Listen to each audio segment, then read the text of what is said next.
Hey everybody, my name is Dustin Leatherman. I work for Eagles Wings Disc Golf, and I'm here to bring you this week's Disc Golf Devo Breakdown.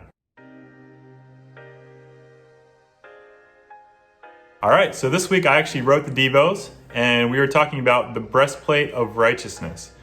So we're in a series right now on the armor of God. Last week we talked about the belt of truth, and that brings us to the breastplate of righteousness. So we started by just looking at what does righteousness mean.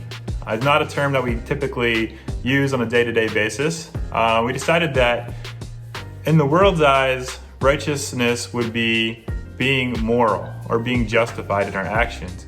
But when it comes to us as believers, we would see righteousness as being right in the eyes of God.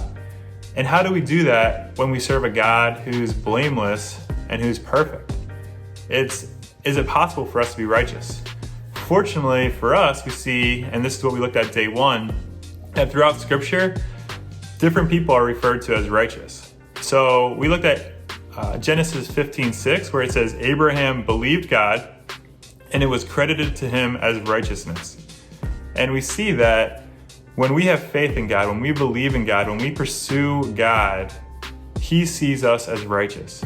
So it's not something that we do, but God Himself removes those things that would hold us back from being right in His eyes.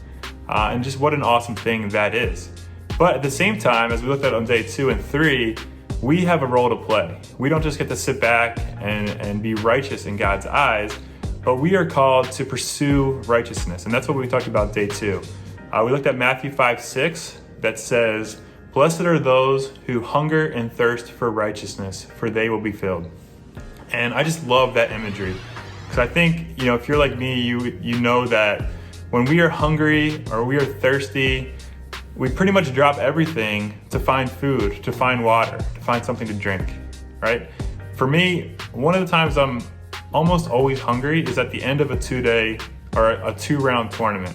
So the end of that second round, the last 3 or 4 holes, my focus is not necessarily on my shots, it's what am I gonna eat after this round? What restaurant could I go to? And, in the same way, God calls us to, on a day-to-day basis, pursue righteousness as if we are hungering and thirsting for it. And I think for me, that just is just a great reminder of what God calls us to and how to live. And then the last day, we talked about the breastplate of righteousness. We talked about what does the breastplate do? It guards our vital organs, most importantly, our heart. And we talked about the importance of guarding our hearts so that we are in a place to pursue righteousness. So just kind of a quick recap, we talked about we have to guard our hearts. God calls us to hunger and thirst for righteousness. And because of those things, God allows us to be righteous in His eyes, despite not deserving it, because of all the times that we messed up and the things that we do wrong. So as we think about righteousness this week, here's a couple of reflection questions. What is it that's holding you back from pursuing righteousness? What do you need to change in your life so that you can be someone that others would see as hungering and thirsting for righteousness? And the second question is, what are some practical things that you can do or things that you can put into place to guard your heart so that you are in a position to pursue righteousness?